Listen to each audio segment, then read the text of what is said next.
Welcome everyone to Computer Vision Fundamentals. Yash and I are very excited to lead you through this session. So to give a little bit of an introduction to who we are, as Connell said, my name is Vivian. I am currently wrapping up my second year in my computer science PhD at UBC. I work in the Hammer Lab, which is one of 3 labs researching computer vision here at UBC, and I'm also affiliated with the Vector Institute for Artificial Intelligence. Prior to this, I completed my bachelor's and master's in computer science at Western Washington University in Bellingham, where I was in the computational neuroscience research lab.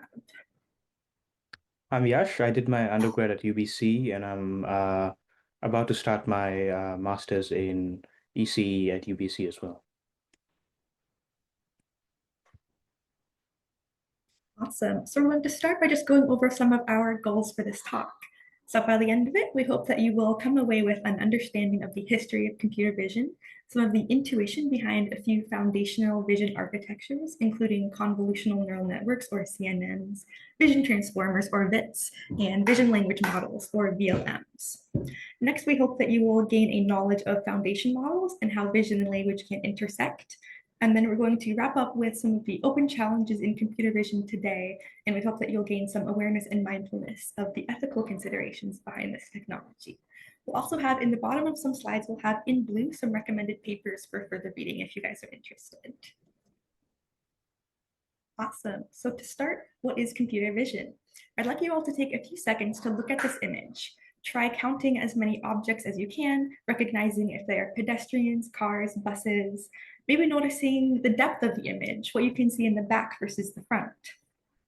While this is very easy for humans to do in a matter of milliseconds to understand what's going on in this scene, it's something that has taken us over 60 years to teach machines how to do, and we're still working on it to this day.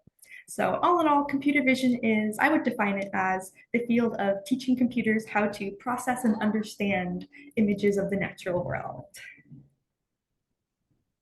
So the first question that might come up is, how do computers actually see images? So as you all know, computers are built to deal with numbers, not images. So in order for computers to see images, we pass them in as matrices, or arrays of numbers. So here's a simple toy example of a grayscale image, a really small image, which we represent as a 2-dimensional matrix. Each pixel in the image is represented by a value in this matrix, and the value represents the brightness of that one pixel. So values can range from 0, which means a white pixel, or 255, which means a black pixel. Then for colored images, it's kind of simple. We just take the same matrix idea and we stack it. So we have one matrix for each color. So for color images with 3D matrices, each pixel has both a red, a green, and a blue value. And these, again, range from 0 to 255. So in the toy example here, you can kind of see how these 3 different matrices can combine to form images of color. And while these just have red, green, and blue colors, you can kind of imagine how having numbers in the same position for each pixel at different matrices can mix colors and have more colors in the image. Awesome. So now that that little introduction is out of the way, I'm going to talk about several common tasks that computer vision works on. So the first one is classification. Here we have an image that we pass into a machine, and it simply outputs a label of what is in that image. So here you pass in this image, and the machine outputs the label cat to say that there is a cat in this image. Then the next natural extension of this is to say, well, where in the image is the cat? So this is called localization. And here, when you pass the image into the machine, not only will it output the label cat, but it will output a simple bounding box around where the cat is in the image. The next task deals with multiple objects, so object detection.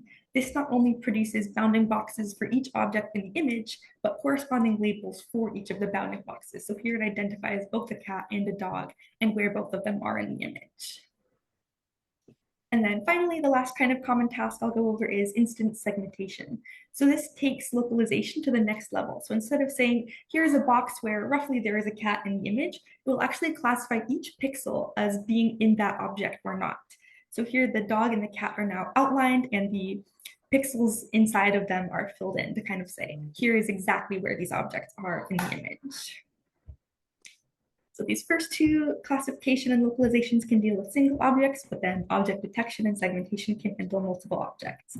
This is in by no means a full list, especially with the advent of vision language models. Now computer vision tasks include things like image generation, image captioning, and more. So we'll get into some of those applications later in the talk.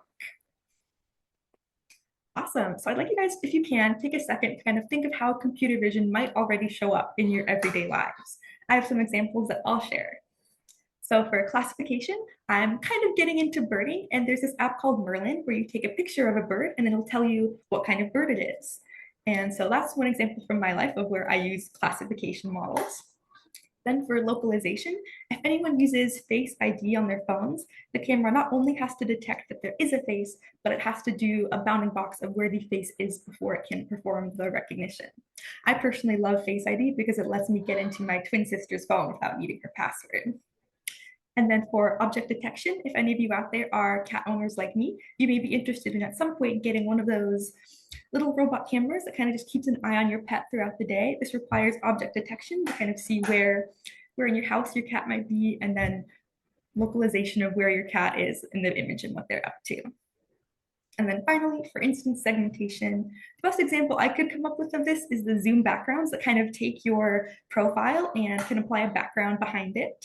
And so the example I have here is when my lab decided to pull a prank on our lab mate Anthony. So we all set our Zoom backgrounds to pictures of his face. And that just provides a really good example of segmenting the profile away from the background of the image. Those are my examples. If you have some free time, try and think of ways that computer vision can appear in your life. Awesome. So now we're going to dive into one of the main chunks of content of this presentation. We're going to go over a brief history of computer vision and along the way point out key insights that led to model breakthroughs. And yeah, let's dive in. So here's what we're going to cover in the history. While the first computer vision model was created in 1980, we're actually going to start almost 20 years before then with some neuroscience experiments that actually led to the biological inspiration behind computer vision models. So we're going to cover first biological inspiration, then the early foundations, what these first models were, how they worked. Then we're going to get into something called the handcrafted features phase, which was the dominant approach until deep learning. In 2009, ImageNet, a large-scale data set, was created, which kind of helped us scale up models into what we call deep learning today. So in the deep learning breakthrough phase, I will talk about two foundational convolutional neural network architectures, including AlexNet and ResNet. Then in 2017, transformers kind of became really popular in the natural language processing world. And a few years later, they were applied to vision as well. So we'll cover vision transformers. The transformer era in no way ended in 2020, but then we're going to transition into what we've decided to call the foundation model era, which is taking transformers and just making them bigger with more data and applied to other domains such as language as well. So we'll cover the CLIP architecture and vision language models in general. Awesome. Okay, so starting all the way before this timeline even starts in 1962 with Hubel and Wiesel. These were two neuroscientists that discovered different types of cells in the visual cortex. What they did for their experiments is they took a cat, they inserted an electrode into its brain to record neural activity, and then they placed a stimulus in front of the cat. This stimulus is a black bar on a white background. And what they found while recording the neuron activity is that when the black bar was horizontal on the white background, there was pretty much no activity in the neurons. It wasn't noticing anything. Then, as they slowly tested different orientations of this bar, there was more and more neural activity until they found the optimal orientation of this bar that caused the neuron to fire. They named this type of cell a simple cell, and it responds to specific edge orientations. Then they also discovered complex cells, which are also able to recognize specific edge orientations, but anywhere in their line of vision. So while simple cells are more localized, complex cells are able to build that positional tolerance to recognize this specific orientation anywhere. Next, Hubel and Wiesel hypothesized that complex cells are actually built by pooling the output of many simple cells together. this hypothesis wasn't proved to be true until a few decades later, I think, but it actually formed the basis of the inspiration for the first computer vision models with this hierarchy of simple cells pooling into complex cells. And you'll see this theme of hierarchy come up quite a bit throughout the rest of our talk. Right, so then fast forward about 20 years into the first computer vision model. It's called the neocognitron, and it was developed by Japanese scientist Fukushima. So it directly modeled off of Hubel and Wiesel's findings of simple and complex cells.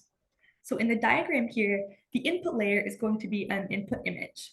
This image is passed into the next layer, which kind of pulls out contrasts in the image, like areas where black and white are heavily contrasted. Then this layer is input into the first layer of simple cells. Simple cells use their edge orientation preferences to detect the edges of the image. Then the patterns that the simple cells find are pooled into the next layer of complex cells. These layers are stacked a few times until the final layer at the end of the network is able to recognize the image. So this model was designed for recognition of handwritten Japanese characters and the hierarchy of S cells extracting patterns and C layers pooling those responses is actually the inspiration for convolutional neural networks. So now we're going to talk about handcrafted features. And so before I pass it off to Yash, I'm going to quickly describe what we mean by handcrafted features. So a feature, as computer vision people like to call them, are useful measurable properties of images that we can use to distinguish different things in an image. Some common examples include edges, textures, and shapes. Now, handcrafted methods decide what is worth measuring in an image and how we can describe it so that the same thing can be recognized again.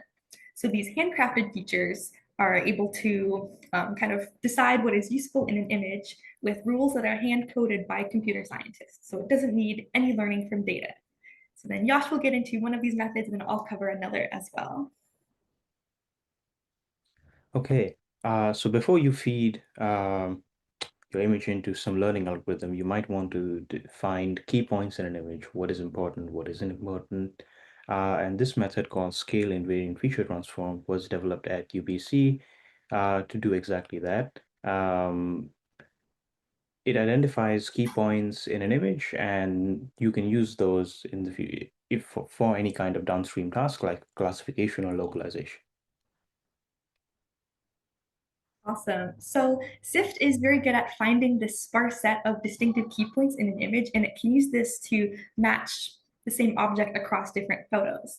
So this is very good at things like recognizing landmarks across different photos, but it's not very good at identifying things that might vary a lot more than landmarks, such as pedestrians, which can vary in ways such as clothes, poses, and lighting. So this is what the histogram of oriented gradients, or HOG, was developed for in 2005. So instead of finding a sparse set of distinctive key points, HOG describes edge directions across the whole image densely. And to kind of give a little bit of intuition, you can kind of imagine that by identifying where the edges are in an image, it can give you kind of the outline of a pedestrian or an object. So an example here is shown on the right. On the top, we have an image of a person, and then below that is the actual histogram of oriented gradients from that image.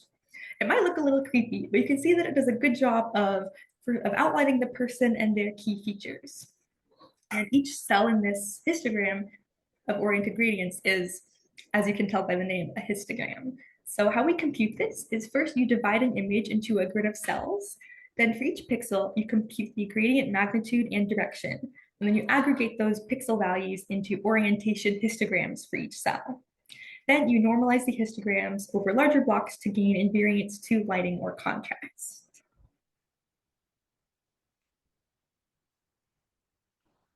Okay. Um, so now say you want to classify your image into 1,000 classes or something. Uh, the common way to do that before deep learning was to use these handcrafted features methods to extract useful things from an image, and have a bunch of pre-processing steps before you feed it into a fancy logistic regression, and then you get your classification. Um, and the benefit of deep learning came from the notion of can we learn these useful features from our data directly instead of having to handcraft them one by one? Awesome. So as you can imagine, the biggest ingredient in learning features from data is the data itself. Prior to 2009, computer vision data sets were pretty small. They were composed of maybe 1,000 or a few thousand images until scientist Fei-Fei Li hypothesized that in order to improve our model's visual understanding of the world, their training data should also match the scale and diversity of the visual world. So because of this idea, she was inspired to create ImageNet, a huge data set of over 14 million images, divided into 20,000 categories with 1,000 object classes. So an example of this categorization hierarchy is shown on the bottom. So an overarching category in the data set is mammals. Then this can then be divided into placental mammals. And one type of placental mammal is a carnivore. Then it gets into canines and then dogs, and then specifically working dogs until it finally arrives at the object class husky. So by imbuing vision models with this hierarchy, they're able to understand a little bit more of what a dog actually is in the world.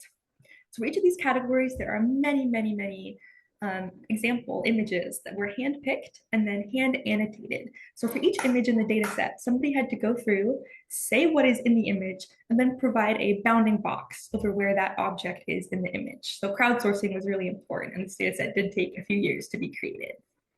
So then after it was published in 2009, the next step of the authors was to develop the ImageNet Large-Scale Visual Recognition Challenge in 2010, or ILSVRC. And this acronym will come up a little bit more throughout the history.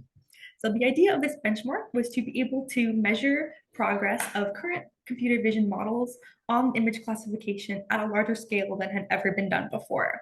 And so by creating this friendly competition, they're able to inspire improved performance. And so in 2010, the year that they published this benchmark, the winning model got 28% error, which means they got 72% of the objects correctly classified. And the method that won actually included histogram-oriented gradients plus a support vector machine classifier at the end, which is what Yash was talking about. So it kind of shows how these methods really were state of the art back in 2010. Awesome. So now we're going to cover the deep learning breakthrough. So Yash will lead us through some introductions to what is a neural network, and then I'll get into kind of some specifics about convolutional neural networks. Okay. A neural network is a universal function approximator that can find the underlying function of your data, assuming the network is big enough and you train it for long enough. And it is essentially a series of matrix multiplies with a nonlinearity or a nonlinear function in between them. At the bottom, you will see W1 input is one linear transformation. And then H1 is a nonlinear function applied to the transformation. Then you keep going. And if you do this more than once, now you're doing deep learning. And this is also called a multi-layer perceptron. And you train your model by adjusting your weights, your W1, W2, W3, which indicate the connections between neurons. And the training is iterative usually. So how do these networks learn? Each neuron computes a weighted sum of its inputs, applies a nonlinearity. The loss function, which we'll talk about in the next slide in more detail, is a number that compares the network's current guess to what the right answer is. And the training is adjusting your weights slightly in the direction that reduces your error. So more in detail on the left, your neural network can be denoted by a function f, and your best guess right now is f prime. And you compare it with your with the correct answer. This can be done through something as simple as squared error. And then to calculate your gradients, you could do this by hand, but at the scale at which deep learning operates, it's not feasible. So you build a graph of simple functions that combined together can represent a complex function. And if you move forward through the graph, you compute the function. And if you move backward, you compute its gradient. So you build a graph of complicated functions using simple ones, and then you update your model by walking in the direction that minimizes your error, which is the negative of your gradient. Okay. Awesome. So thanks, Josh, for going over kind of the introductions to neural networks. Next, I'm going to give a brief introduction to the convolution operation, which forms the basis of convolutional layers, which form the basis of convolutional neural networks. So you can kind of picture a convolution as a small fixed window. I'm also going to use the term filter that you slide across an image. And then at every position in the image, you're going to do a little bit of math. So you take the dot product of the filter and the patch of the image underneath the filter. And by passing this filter across the entire image, taking this dot product at each position, you can produce a feature map that is roughly the same shape as the original image or a little bit smaller.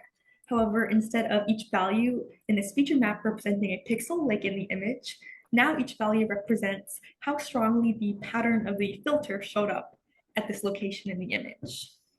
So to kind of give two examples of what I mean by that, I have examples of hand-designed filters. So the first filter is called a Gaussian convolution filter. And this is on the left bottom here. You can see that the filter looks like a blurry white dot on a black background. So then you can kind of imagine how if you take this blurry white dot on a black background and pass it over every location of the image on the left, it can produce a blurred version of the image. The next example filter is a small black dot surrounded by white. And this filter can be used for edge detection. You can kind of think of it as edges can be represented by dark lines on a lighter background. And so that's kind of the idea of how we can use this pattern to find edges in an image. So here, if you take this small black dot surrounded by white, pass it over the entire image at every position, it actually does produce a pretty good map of where the edges are in the image. So a key point here I want to make before moving on is that both of these filters are hand designed, so people came up with these filters.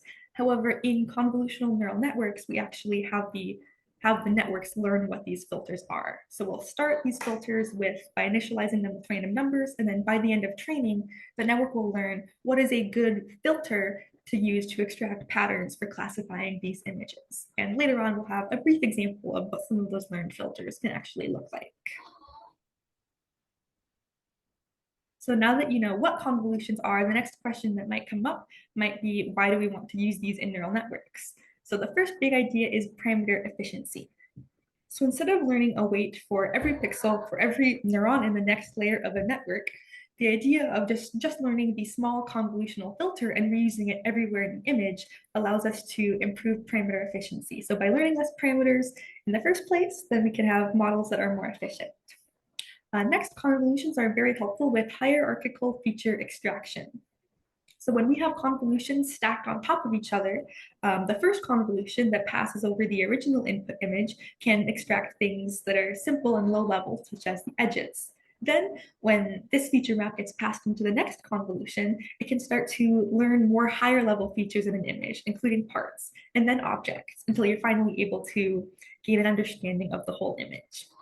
Finally, because convolutions use the same filter to look for the same pattern across every location in the image, this builds a form of translation invariance. And just a very silly example of translation invariance is that this cat is still a cat no matter where it is in the image, and convolutions are able to realize that. Awesome. So with those two little backgrounds out of the way, it's time to dive into convolutional neural networks. So here at the top, we have a diagram of input going into a convolutional layer 1. This layer applies convolution with two different learned filters. So they are green and blue in the diagram. And this creates a stack of feature maps. You have one feature map for every filter that you have in the convolutional layer. The output of this, so the feature map, then gets passed into a pooling layer.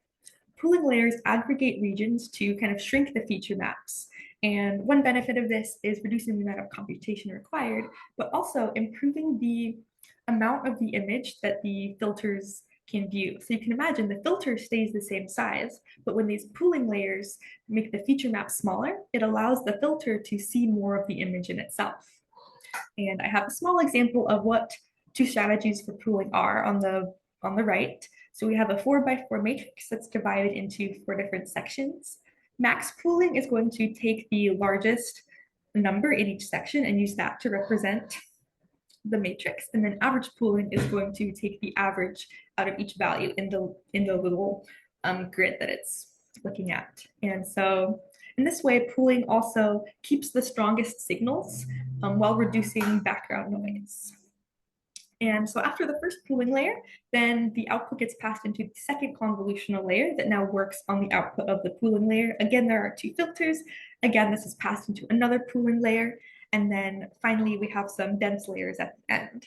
So the stacking of each layer taking in the last layer's output allows this hierarchy of early layers being able to detect simple edges. And then as the information gets passed along through the network, later layers are able to put this together to detect textures and parts, while the dense layers at the very end can classify the image. So speaking of convolutional neural networks, in 2012, AlexNet was a deep convolutional neural network that was able to achieve amazing performance on the ILS-BRC. So the year before, in 2011, the winner of this challenge was able to get 26% error on the competition. With AlexNet and the advent of deep convolutional layers that could extract these features automatically, the error dropped to 15.3%. This was a huge breakthrough. This model was composed of 8 layers with 60 million parameters, and it was also trained on 2 GPUs, which made a lot of this computation a lot easier. And so in this diagram here, you can see, again, the input being passed through pooling and convolutional layers. And then I want to share an example of what some of the filters are that this network learned. So in the very first convolutional layer, the diagram on the right shows what some of these learned filters actually look like. And you can kind of see that these filters can be good at edge detection because they have these stripes of white and black, and then also these different colors. So these can be used for things like edge detection and simple feature detection. However, as these networks get deeper, the learned filters become more and more complex and difficult to understand. So we're able to look at the filters in the first layer and kind of see the patterns visually ourselves that the network is looking for. But as these layers get deep, it becomes almost impossible to figure out what the network patterns are looking for by just looking at these filters themselves.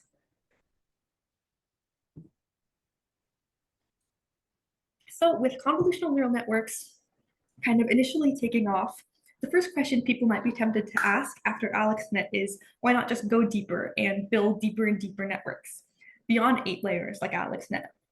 However, the vision field was facing an issue known as vanishing gradients. So this happened when networks got around to 20 or 30 layers deep. So to summarize this issue, as the training signal flows backward from the output layer all the way back to the first layer in the network, it shrinks layer by layer until the early layers are barely able to learn anything. So in 2015, the advent of ResNets, or residual networks, these networks use additive shortcuts between layers to offer a second path for the gradient signal to flow kind of around blocks as well. So there's a diagram on the right here. And by a ResNet block, I mean a stack of layers. So here, this stack of layers includes convolutional layers, normalization layers, and nonlinearities, but that's not as important to the foundations of the shortcuts. So normally the gradient signal would flow directly through all of these layers. However, with it shrinking after it gets through the end of the layer, what ResNet does is it adds the input back into the output of the layer. So this is the second path that the gradient signal can flow through. And with this method, ResNets are able to have multiple different layers going as deep as 152 or even more. So in 2015, the ResNet with 152 layers dropped the error rate on the ILS-BRC to 3.5%, which is actually better than humans. So after measuring human performance on this benchmark, we got around 5% error. So we were able to get the images right around 95% of the time. So at this point, with deep convolutional networks outperforming humans, ResNet quickly became the default backbone architecture for years. And a fun fact to kind of show how widespread its impact has been on not just computer vision, but the scientific community as a whole, to this day, this paper remains the most cited scientific paper ever. Awesome. So now that we've gone over some pretty cool convolutional neural networks that have gotten us pretty far, we want to briefly cover some of their limitations. So since convolutions are these small filters sliding across an image, each neuron has what's called a receptive field, which is what part of the original image it can see. So as I mentioned, these will start pretty small and then get bigger with each layer, because at each layer, the neuron is able to see more and more of the image. Because of this, many layers are required before an image can see the whole, before a neuron can see the whole image. So based on this, convolutional neural networks build understanding from local patterns one layer at a time. This can lead to the question, what if a model could look at the whole image at once from the very first layer? So in 2017, transformers kind of took natural language processing by storm, and the idea is that you can use them to connect each word in a sentence to each other. So how can we apply this idea to vision?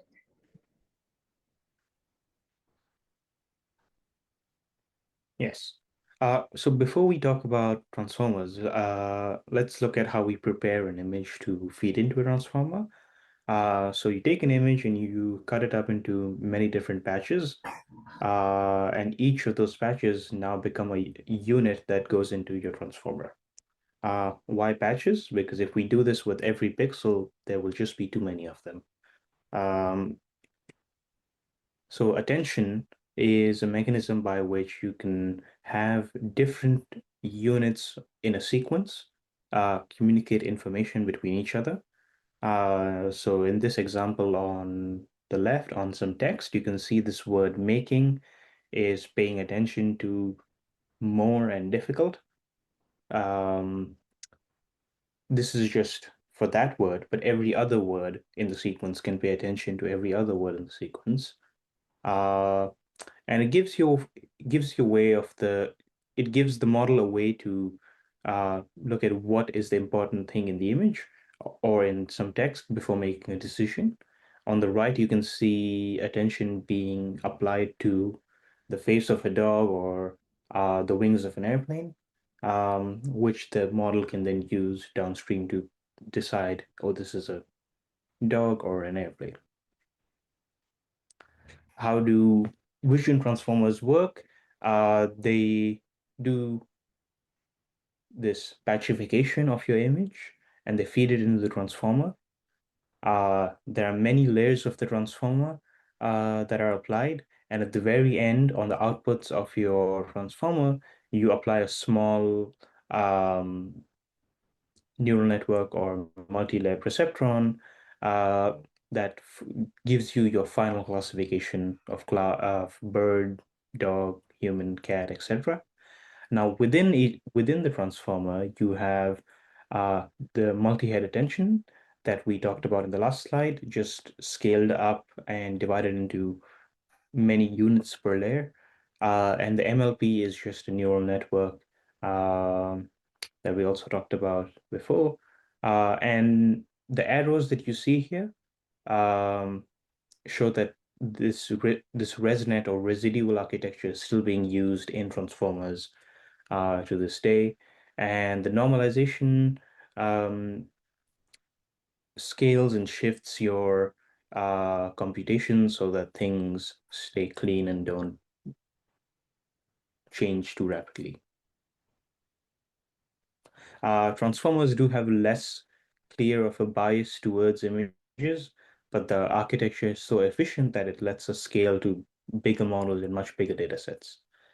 Um, so yes, the benefits, you can scale them much, much more than CNNs. Um, and they're particularly useful for when relationships across an image matter more. For example, you could have an image of a um, of a paper and of some text, and you need to have relationships between the top left and the bottom right to make your decision. And it is the backbone for many multimodal systems which require multimodal vision and text which require long-range connections. The limitations are compute. So while these models are easy to scale, CNNs are still popular for when you don't have a lot of compute. Then we will talk about foundation models. Thanks, Yash. So after giving that overview of vision transformers, these actually form the basis of many major foundation models. So while transformers are still being used to this day, we call this the foundation model era. So what is a foundation model? It is a single large model that has been pre-trained on a ton of general data and can then be adapted to many different downstream tasks. The benefits of these are that you don't need to train a new model from scratch for each task. And there's a couple different types of foundation models. There's vision foundation models, which are trained on images and can be applied to downstream tasks such as image segmentation. There's language foundation models, which deal with text. And then there's vision language foundation models, which aim to combine vision and text. So kind of one of the first major vision language foundation models is called CLIP, or Contrastive Language Image Pre-training. This model was trained on large batches of image caption pairs scraped from the internet. And it kind of encodes these images and their captions into an embedding space. By embedding space, I mean a space in which we represent things as points, with similar things being closer together in that space and further things being more apart. So CLIP encodes images and their captions into a shared embedding space. And so the model learns to push similar text and images closer together in this space while pushing dissimilar pairs further apart. Where one limitation of CLIP is that it can only match images to pre-written captions, not generate new ones. So this leads into vision language models that can actually generate text. So modern vision language models combine text and visual inputs into a single model that can take in both images and text and generate language. On the image side, we have a vision encoder, such as a vision transformer, that turns the image into visual tokens.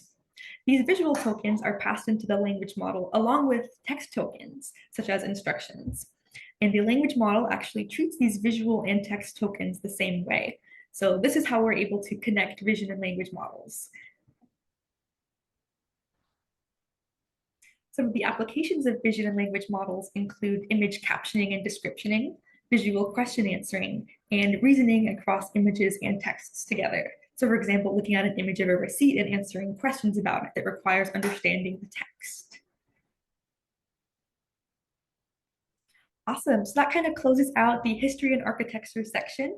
We're running a little bit behind, so I might go a little bit faster through this last section, but I just want to highlight where computer vision is today. So first, I want to go over some of the modern applications that are kind of hot topics right now. So the first one is autonomous vehicles, for example, Waymo self-driving cars. The next application is medical imaging. So can we use computer vision to kind of detect tumors or, for example, detect symptoms of pneumonia? Then we can also use computer vision in agriculture to predict crop yield. It's also common in manufacturing and quality control and in virtual and augmented reality to kind of build understandings of scenes. There's also something called remote sensing, which takes in satellite data and can create large-scale understanding of, for example, covers of the Earth. And then finally, visual search is another key application that's still relevant. Now, I do want to cover some of the open challenges that research scientists are working hard to try and overcome. The first one is generalization. So this deals with a model's ability to perform well on data that it didn't see during training. This can be an issue, for example, if you have a huge model that overfits to the training data, it can just memorize every single image that it sees and then not be able to perform well on new images. Along similar lines is the field of robustness, which measures how models can perform on data that has been slightly shifted from the input data. This can include shifts such as weather, lighting, camera angles, and also adversarial perturbations. So the field of adversarial robustness is trying to improve models' defenses against perturbation attacks. So the example here shows a real example of a model given an image of a panda, classifying it with about 60% confidence. And then an attacker is actually able to craft this noise very carefully so that when you place the noise on top of the image, it still looks exactly the same to humans, But this noise actually tricks the computer vision model into classifying this panda as a gibbon, and it's even more confident than it was in the original prediction. So this is one of the, so those two are pretty big issues today that we're still trying to fix. The next one is interpretability. So as I briefly hinted at, these larger models can be very hard for us to figure out what is going on. While the first layers of AlexNet, we can see kind of what the filters might look like. By the end of the network, these have gotten so complex that we're unable to interpret them. So this is known as the black box issue and can be important for medical applications as well as others. Next is bias and fairness, which has a lot to do with what data the model is trained on and how well it performs on different groups. Then, as Yash also mentioned, these models can require a lot of computation to train and deploy, which hinders the accessibility of computer vision. And these models also are requiring more and more data. I think I saw a question in the chat asking about how hand annotating data can be a limitation, which is exactly true. It can be infeasible to create more data sometimes. So self-supervised learning is a method that that can try and learn from data without needing the data to be labeled. And finally, we have limitations in the abilities of vision language models to reason. We have seen them hallucinate and give misinformation before. And then for the last content slide, I want to go over some of the ethical considerations behind this technology. The first one is that computer vision models have been proven to be biased against different demographics. Some examples include in 2015, someone on Twitter posted that Google Photos classified their Black friends as gorillas.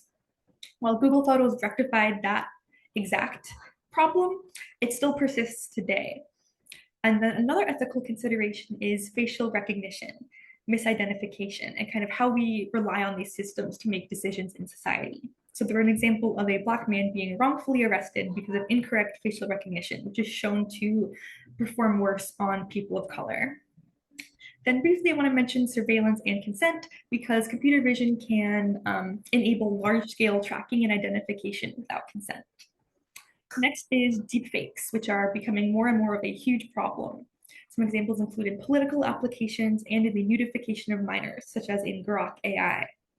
And finally, it's important to consider safe deployment. So I have an example image in the bottom right here of a Waymo car driving confidently into a flooded street. I think this happened last year. And the interesting thing was that the model knew that the street was flooded, yet still decided to drive right into it. So that kind of highlights again the limitations of reasoning and how that can be important. All right, we hope you've enjoyed learning about computer vision from us, but we are in no means providing a full overview. And so we wanted to share some free resources that you guys can use if you have been interested in learning more about computer vision. So we have 3 textbooks here that are freely accessible: Computer Vision Algorithms and Applications, Deep Learning, and Foundations of Computer Vision. We'd also like to highlight Stanford's Deep Learning and Vision course, which has very helpful slides that walk you through a whole class of computer vision fundamentals. And then if you like to gain information by reading like I do, I have some recommended books that I would recommend for people interested in learning more about computational neuroscience, AI bias and safety, learning more about ImageNet and how this kind of shaped the field, and then finally learning about bias in computer vision and how we can tackle it. Awesome. So with that, I think we will transition into answering some of these questions. So I think Yash and I can look in the chat and see what's come up. And thanks for your attention, everyone. Hey.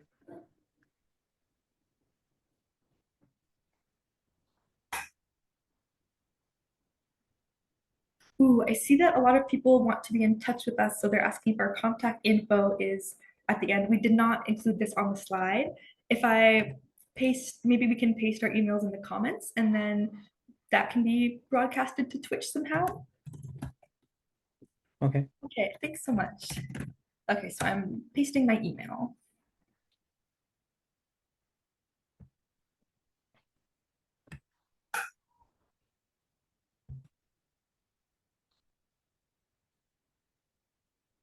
Okay, so then I guess we can just start tackling some of these questions. So I see one on Interpretability. So when you mentioned interpretability, is there any relationship with interpretability in the sense intended by AI safety? And I think so. Interpretability can have many different levels, like at the model level and then at the broader AI safety level. But it is an important piece of AI safety for us to be able to understand what's going on behind the scenes with these model decisions. So I would say interpretability is a huge component of AI safety.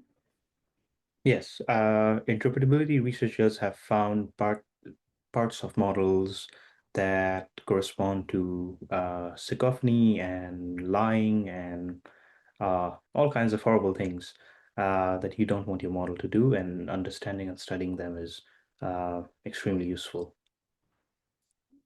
I see a And question on the difference of videos and photos in this field, and that's a good question that we didn't cover, but is pretty simple to answer. So video processing is just treating each frame in the video as an image. So it's just a stack of images over time. And this does require a lot more computation. So that can increase the difficulty of segmentation or object detection. So yeah, that's a brief overview. I hope that's helpful. how do you tackle the painful process of manual data annotation? Uh, you move to self-supervised or unsupervised approaches to learning from your data. Um, Language models are trained to predict the next word, which is self-supervised. And there are vision models that are also self-supervised called called mass autoencoders and JEPA, and there's many different variants people have tried to do self-supervision in vision. Answer. So then I see with modern architectures like vision transformers becoming popular, in what scenarios would you still choose a CNN over a vision transformer, especially working with limited data or computational resources? I think this is a great question, and kind of getting into the limited data and computational resources is a very good method of choosing which architecture you want to use. In my research, I use both. I'll use computer vision, I'll use convolutional neural networks to kind of test out ideas. That I can run more fast and efficiently. And then I'll scale these up to vision transformers because they're a little bit more dominant currently.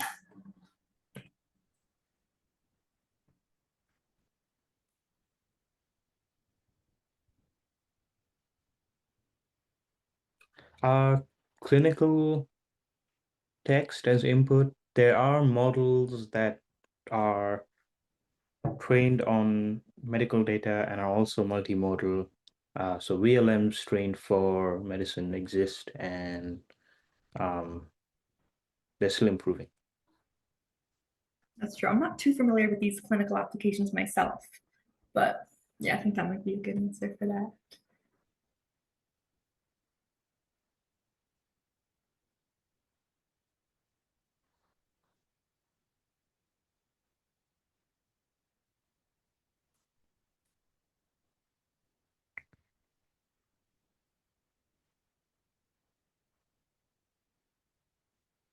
How does computer vision impact the finance industry? I think some of the quant firms use remote sensings to uh, look at how many cars are in the Walmart parking lots to predict how well Walmart is doing.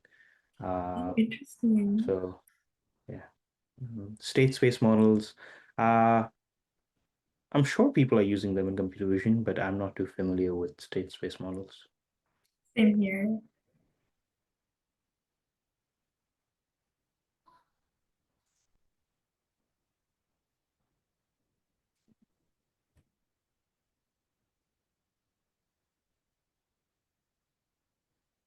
There are cases where vision transformers are less practical. Like for example, matching patterns, I think that's a good example. And now we have transformers took over NLP, and with reinforcement learning, does computer vision also follow a similar path? Does more compute give more understanding to solve tasks? Will robotics reach the same state with enough compute?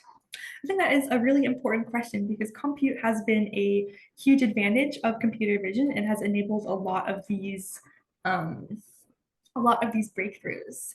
Um, so compute is likely that we can gain more understanding with more compute. And I am not as familiar with robotics myself, but I do imagine that more compute will be very helpful for improving robots' abilities to understand the visual world around them. I think a lot of training data is going to be needed for that.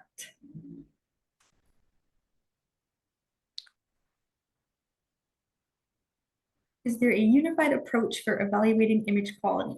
I think there's not one unified approach, but there are a lot of different metrics that you can use to measure an image. And so some papers will just collect these metrics and use different metrics such as, I can't remember off the top of my head. So I guess I'll just say there's not one unified approach. There's a lot of different metrics that people can use to measure quality of images. What are some directions to think along for MechInterp for vision transformers? Uh, a lot of the MechInterp work has been done on language models, and before that on CNNs, but people are doing that more and more for vision language models, which include vision transformers. Um, so yeah. Then major limitations with VLMs. Visual reasoning is a major limitation, um, but I'm guessing that'll improve uh, with the same pace as reasoning in pure text. And then what's the biggest challenge of computer vision right now? Josh, would you be able to go back 2 slides? Yes. Or I guess 2 more slides, sorry. Okay. Yeah, so open challenges. So in my opinion, the biggest challenge right now is the first one that I listed, generalization and robustness. Because the training data that we feed into these models may not reflect the real world situations that the models may encounter after we deploy them. So I think being able to build models that are robust to different kinds of data that they haven't seen in training is going to be one of the most important issues. But that's just my opinion. And then for research papers that we recommend, I've tried to highlight them in blue text throughout the slides, through the bottom of them. There's a lot of, so for each architecture we mentioned, there are papers that go over the architectures in depth. I think those are a good place to start to kind of gain understanding of the architectures.